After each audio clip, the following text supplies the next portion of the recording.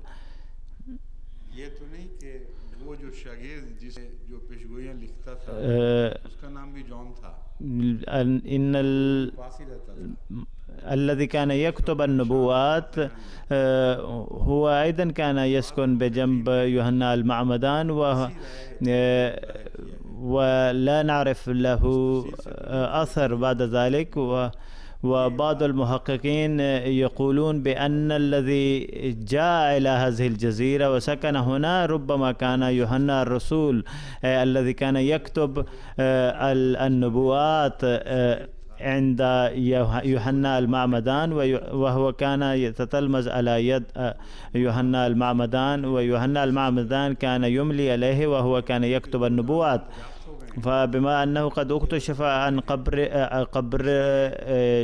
اثنين شخصين وكلاهما يدعى بيوحنا، فقد يكون هذا يوحنا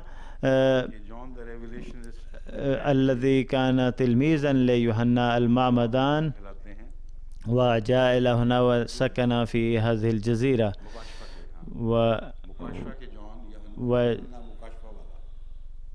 وحصل هنا اشتباه بين هذا الاسم يوحنا وبين يوحنا صاحب الرؤيا، وهناك احتمالات كثيرة أن يكون يوحنا المدفون في هذه الجزيرة قد يكون تلميذا ليوحنا المعمدان. وإنني قد ذكرت أن أفسس جزيرة ولم يكن هذا صحيحا. أفسس ميناء وعلى مقربة منه تقع هذه الجزيرة المشار إليها. بما أننا نتكلم عن سلسلة نسب العائلة، فيجب أن لا نخطئ في سلسلة نسب سيد عبد الحي الذي أرسل لنا رسالة عبر الفاكس وكتب فيها بأنني لست نصيبا لخواجة عبد الحي بل نصيب لنصيبه. وعندما قرأت هذه الرسالة فتذكرت لأنني كنت أعرف هماه الشيخ محبوب إلهي الذي كان يقيم معنا في بيت الطلباء الأحمديين، وقد أراد أن يدرس القانون في عمر متأخر، وكان إنسانا راعيا وكنا على علاقة وطيدة معه.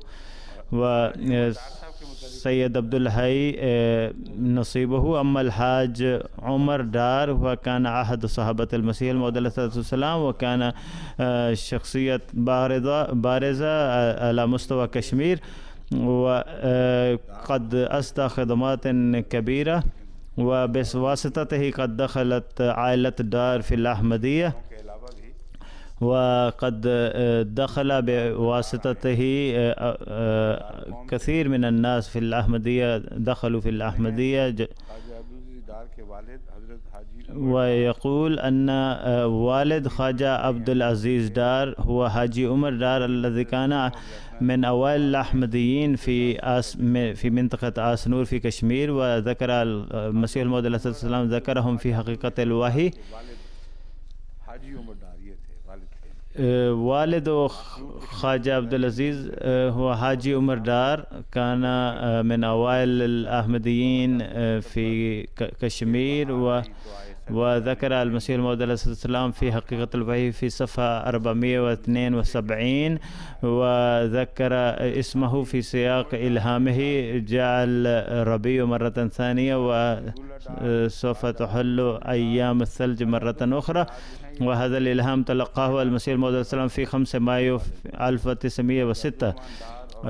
ثم يذكر الآن أمير المؤمنين هذه العائلة عائلة دار، ويذكر أبنائهم أبناء حاجي عمر دار.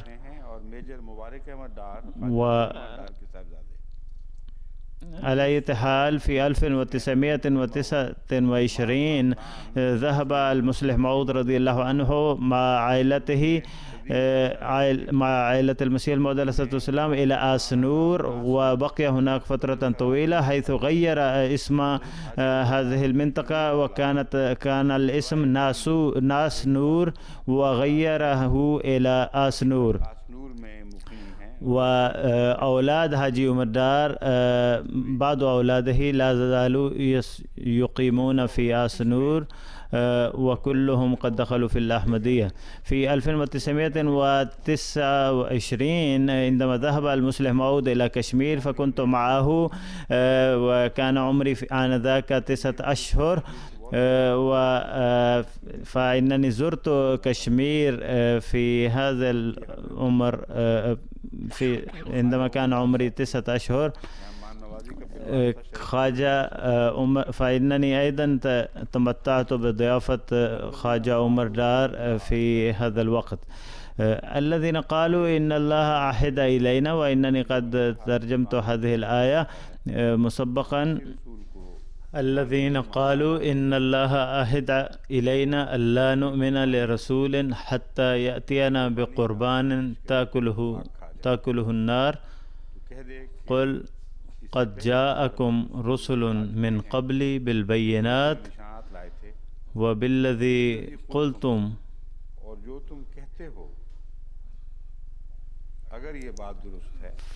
فلما قتلتموهم إن كنتم صادقين. إنكم تقولون بأنهم قد حققوا ما طلبتموه منهم. ليس هذا هو المراد بأن القرآن الكريم يؤيد قولهم، وليس المراد أن مثل هذه المحرقة كانت تحدث على الصعيد الواقع. وبالذي قلتم هذا التعبير،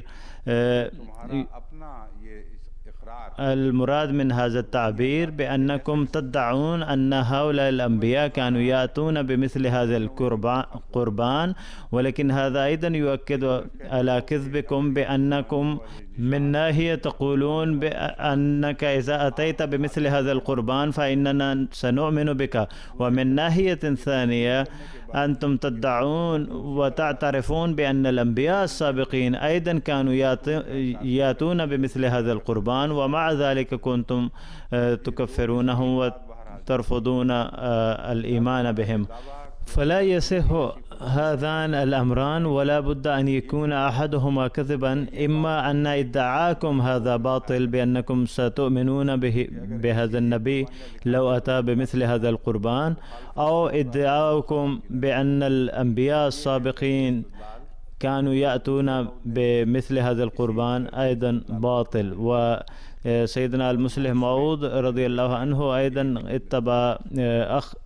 أخذ بهذا الاستدلال، وقد وجدته في أوراقه أنه ذهب إلى هذا المذهب. أما المفسرون الآخرون فإنهم لم يكلفوا أنفسهم عناء البحث عن هذه القصة في الكتاب المقدس، وبعضهم قد اعترفوا بصحة هذه القصة من خلال تفسيرهم لكلمات وبالذي قلتم. قالوا بأنه قد حدث هذا الحادث مع الأنبياء السابقين، وهذا ما يؤكد عليه القرآن. وهناك طريقة للاستدلال بحيث يؤخذ باعتراض المعترض ثم يتم الرد عليه من خلال النتيجة التي يصل إليها. كما أن هناك أمر آخر الذي يتعلق بصحة هذا الحدث قبل الخوض في البحث عن معانيه. ولكن هناك بعض المفسرين القدامى الذين قد بحثوا عن هذه الأمور في الكتاب المقدس، ولم يقبلوا هذا الأمر بأن مثل هذا القربان كان الأنبياء من بني إسرائيل يأتون به. والآن أفصل في هذا الموضوع.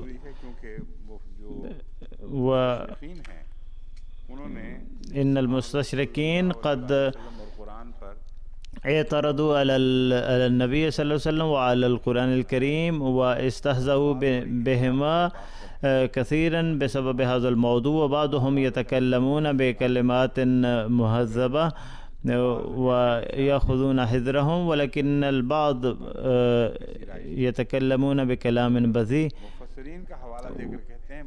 وإنهم بكل شطارة لا يعترفون بأن مثل هذا القربان كان الأنبياء في بني إسرائيل يأتون به، ولكنهم ينسبون هذا القول إلى المفسرين المسلمين ويقولون بأنه يثبت من القرآن الكريم أن محمد رسول الله صلى الله عليه وسلم قد عجز أن يأتي بمثل هذا القربان، فلما عجز أن لا يأتي بمثل هذا القربان فإنه يخترع حيلا بأنكم لن تؤمنوا حتى ولو أتينا بمثل هذه المعجزات، ثم ينكرون الإعجاز القرآني والمعجزات القرآنية، ويقولون حيثما طلب من النبي صلى الله عليه وسلم الآية أو المعجزة لأنهم ينسبون القرآن إلى محمد صلى الله عليه وسلم، فيقولون قد رفض الله بأن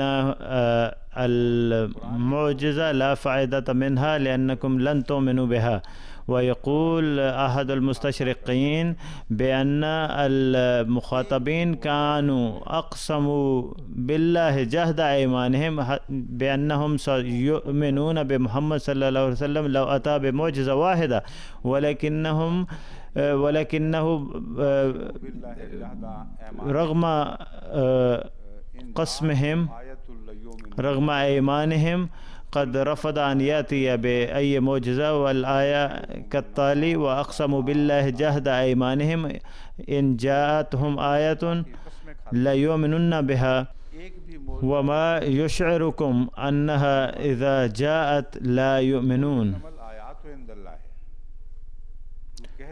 قل إنما الآيات عند الله، أي قل لهم بأن الله لديه آيات كثيرة، ولكن كيف نفهمكم بأي طريقة نفهمكم بأن هذه الآيات عندما تظهر أمامكم فإنكم سترفضونها ولن تؤمنوا بها. فهنا الآية تحتوي على هذا المعنى بأن الآيات موجودة وسوف تظهر هذه الآيات أمامكم، ولكن هناك نبوة بأنكم لن تؤمنوا بها وما يشعركم أنها إذا جاءت لا يؤمنون. فهنا توجد نبوة كامنة في هذه الكلمات عن ظهور الآيات في المستقبل، فإنهم ينسبون إلى القرآن الكريم كلاما كاذبا بحيث يقولون بأننا لا نقدم معجزة لأنكم سوف تكفرونها أو ترفضون قبولها، بل القرآن الكريم حقيقة يقول بأننا سوف نظهر معجزات وتتحقق هذه النبوة، ولكنكم سوف ترفضونها. الآن أقدم بعض المراجع التفسيرية، وإنني أخذت بعض المعلومات من البحر المحيط وروح المعاني، وإنهم جميعا قد اعترفوا بهذا الأمر أن النار كانت تنزل من السماء، وهذا الأمر موجود في الكتاب المقدس بأنه إن لم يأتي الرسول بمثل هذا القربان فلا يمكن قبوله ولا يمكن تصديقه. ويقول الإمام الرازي وهو يذكر رواية عن عباس رضي الله عنه أن من طلب هذه المعجزة من بينهم كعب بن أشرف، كعب بن أسد، مالك بن سيف، وهب بن يهوذا، وزيد بن تابوب، وفنهاس بن آزوزة وغيرهم. وهذا هو الموضوع الذي كان يتعلق بأسباب النزول، وهو بحث فاس لا طائل وراءه، وينبغي عدم الخوض في مثل هذه الأمور. وبعض المستشرقين أيضا اعترفوا بأن مثل هذه الأمور لا تتعلق بفهو الآية، لأن اليهود كانوا يتكلمون بمثل هذه الأقاويل، ولكن القرآن الكريم يذكر موضوعا عاما لا يقتصر على حادث معين. وذكر عطاء قصة كاملة يقول: كان بنو إسرائيل يذبحون لله فيأخذون عطايب اللحم فيدعونها في وسط البيت تحت السماء، فيقوم النبي في البيت ويناجي ربه، فتنزل نار بيضاء لها دوي خفيف ولا دخان لها فتأكل كل ذلك القربان. يقول الإمام الرازي أن للعلماء فيما ادعاه اليهود قولان: الأول هو قول السدي أن هذا الشرط جاء في التوراة،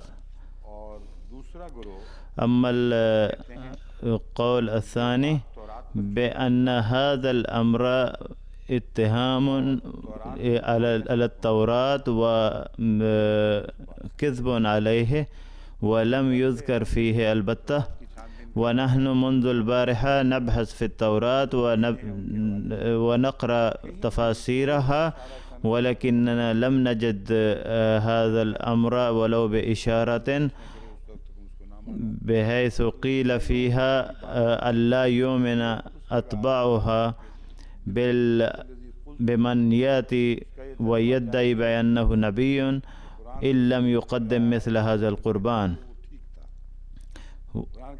يقول القرآن: إذا سلمنا بصحة ما تقولون فلماذا أنكرتم أو لماذا رفضتم الإيمان بالأنبياء السابقين عندما جاءوا لمطلبكم؟ فهذا دليل على كذبكم. فيقول الإمام رازي إن هذا الكلام ليس صحيحا ونسب إلى الكتاب المقدس ولا يوجد فيه، وإن موسى عليه السلام قد أتى بالبينات وأرى فرعون معجزات، ولكن لم يذكر فيها ضمن هذه المعجزات أي قربان تأكله النار.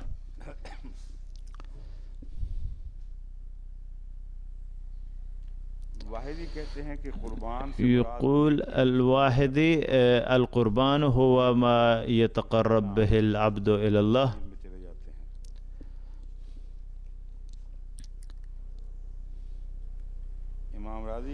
يقول الإمام الرازي: أحد معانيه بما أنكم لم تطلبوا هذه المعجزة على سبيل الاسترشاد بل على سبيل التعنت، فلذلك لن تعطى لكم هذه المعجزة لأن نيتكم قد فسدت. وإذا كان هذا الكلام أو قولكم صحيحا فلماذا قتلتم الأنبياء السابقين؟ أو لماذا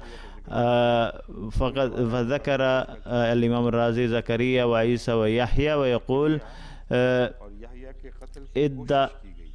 حاولتم قتلهم وقد ادعيتم بأنكم قتلتم عيسى عليه السلام كذبا، فلو كان طلبكم للمعجزة للاسترشاد لما حاولتم قتلهم.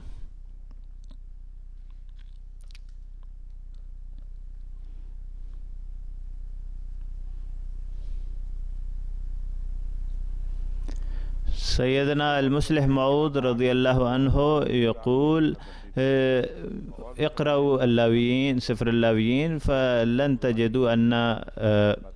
تجدوا فيه أن هناك نارا كانت تنزل لتأكل القربان، وهناك أمور أخرى مراجع أخرى سوف أقدمها أمامكم لاحقا. وقد وردت ترجمة هذه الآية في ملاحظات للمصلح موعود رضي الله عنه، حيث قال: لو صح ما قلتموه الآن لآمنتم بالأنبياء السابقين. وهذه هي الترجمة التي قدمتها في السابق. و مولوي سرور شاه صاحب كان مفسرا رائعا، وكان يأتي بنكات عظيمة من الآيات القرآنية، وهو من ذكره المسيح الموعود عليه الصلاة والسلام في أحد قصائده بالأسد.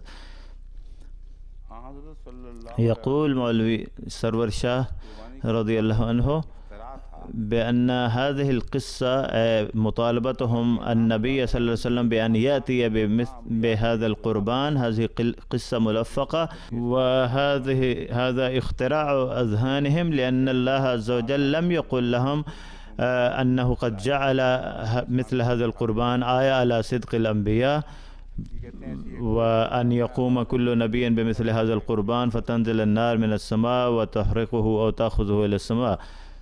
فيقول هذه القصة اخترعتها أذهانهم، وإنني سأقدم لكم بعض المراجع التي سوف توضح حقيقة هذا الأمر.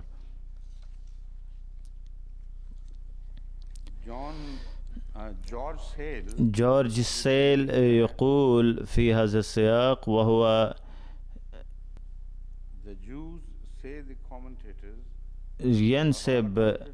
ينسب الأمر إلى المفسرين المسلمين.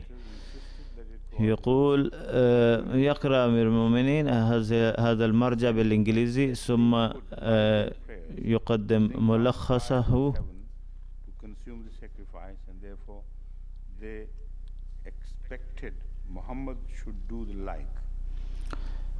يعني يقول بأن المفسرين المسلمين يقولون بأن اليهود كانوا يصرون على أن هذه المعجزة قدمها الأنبياء السابقون، فينبغي أن تقدمها يا محمد هذه المعجزة أمامنا لمن. ثم يقول الآن صرف النظر عن الكتاب المقدس ولم يذكر أنها كانت مذكورة، أن هذا القربان كان مذكورا في الكتاب المقدس، بل يقول إن العلماء المسلمين قد اعترفوا بأن القرآن قد عجز أن يأتي بمثل هذه المعجزة.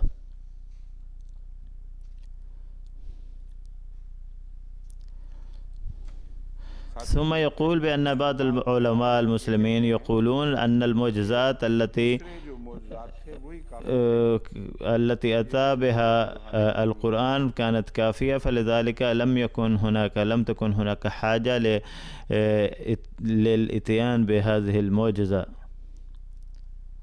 المطلوبة من قبل اليهود. وفي تفسير الجلالين ورد تفصيل لهذا الأمر، كيف كانوا يطالبون بهذه المعجزة، وكيف كانوا يقولون أن تنزل نار بيضاء من السماء لكي تحرق هذا القربان. وورد في التفسير للسيل يقول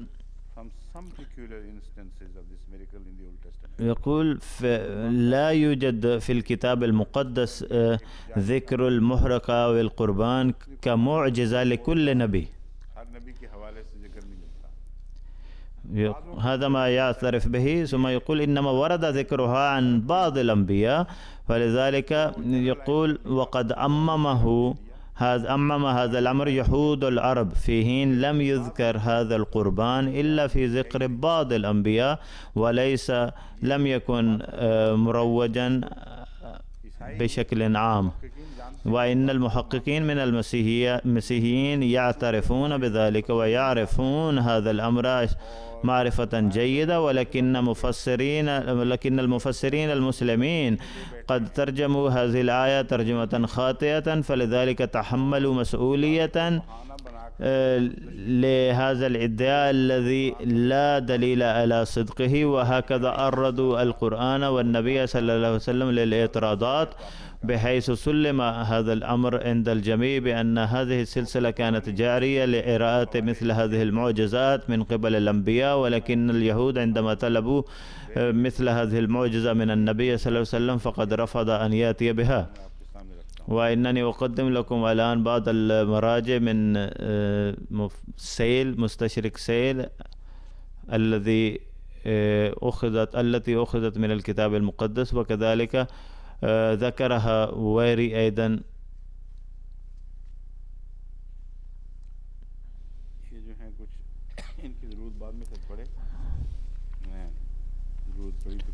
يقول أمير المؤمنين هناك بعض المراجع ربما أحتاج إليها لاحقا، فلذلك أضعها جانبا.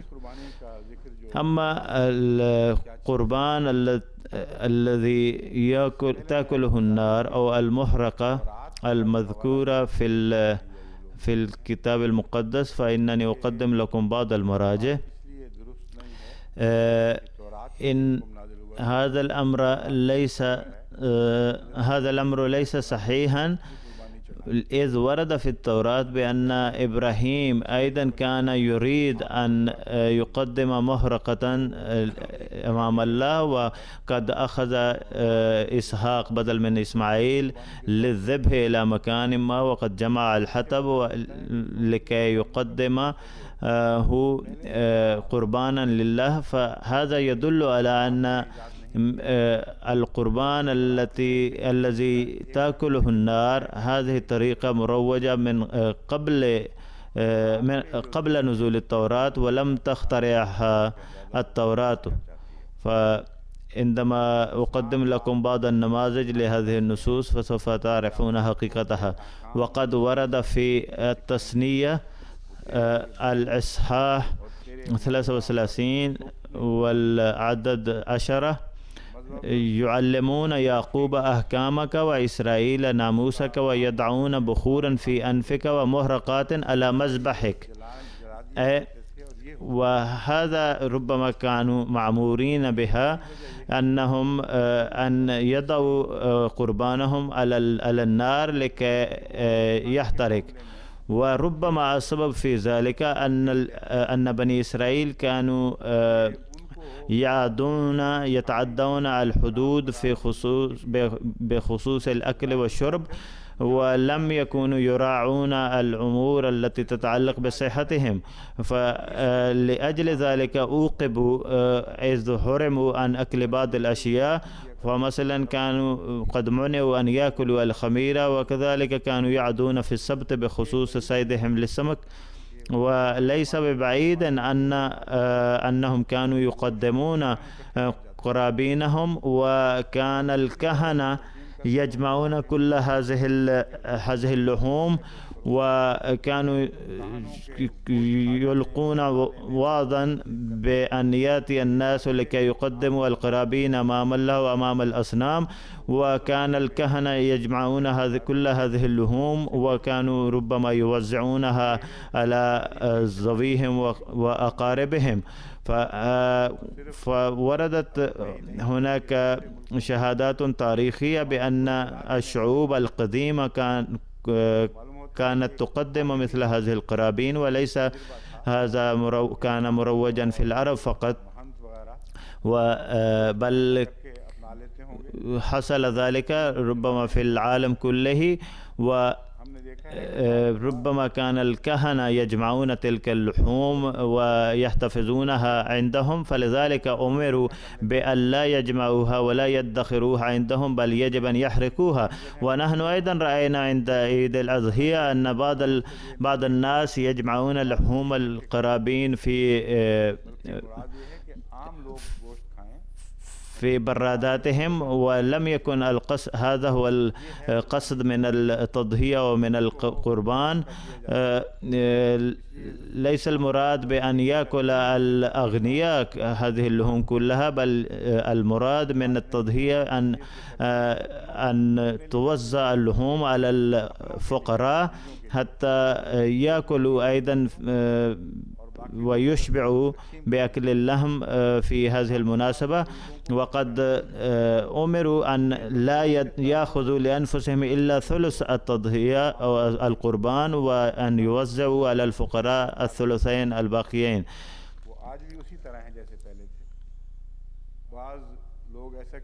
وكان البعض يذهبون على هذا الطريق بحيث كانوا يدخرون لديهم لحم الأضحية، ولم تكن البرادات في ذلك الوقت قد اخترعت، فكانوا يضطرون لتسخين اللحم كل يوم، ولا نعرف ماذا كان يحصل معه بعد عدة أيام.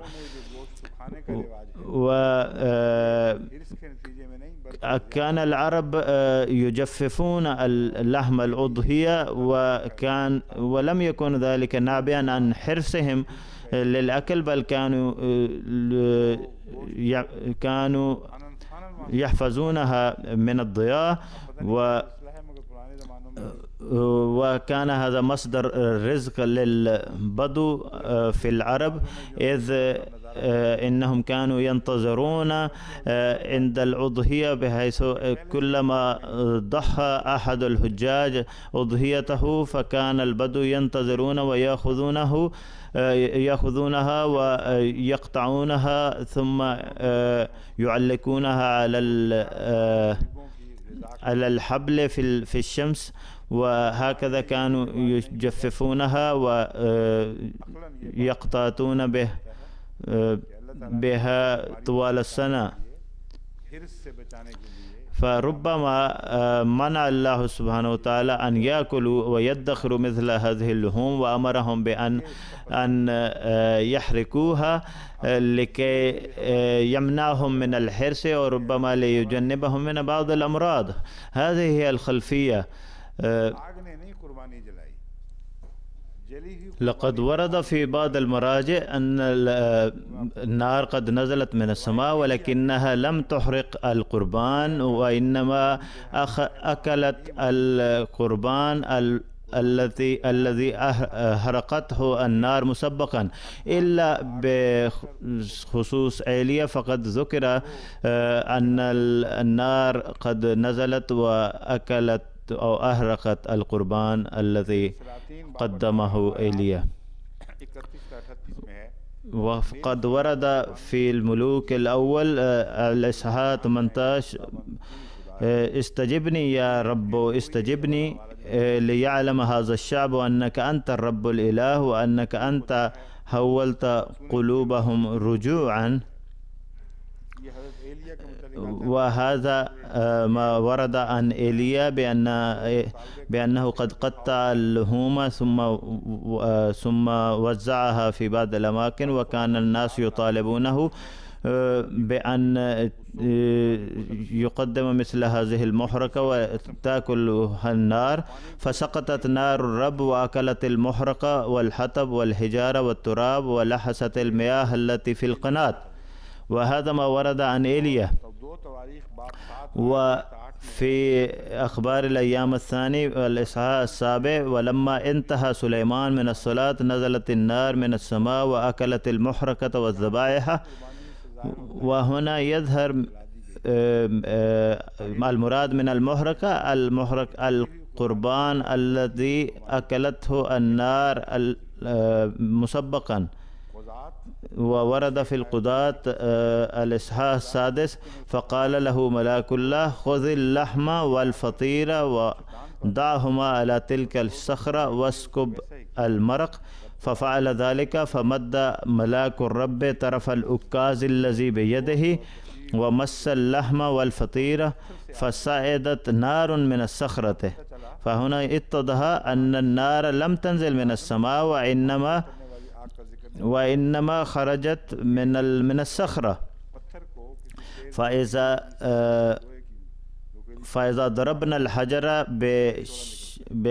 بالحديد مثلا فتخرج النار منه. فأما بالنسبة إلى الملك فربما كان الإنسان الذي كان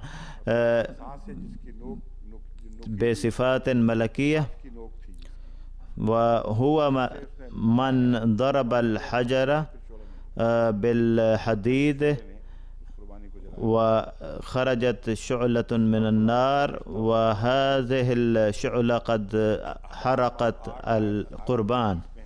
وقد ورد في اللاويين الإصحاح 8: ثم قدم كبش المحرقة فوضع هارون وبنوه أيديهم على رأس الكبش فذبحه.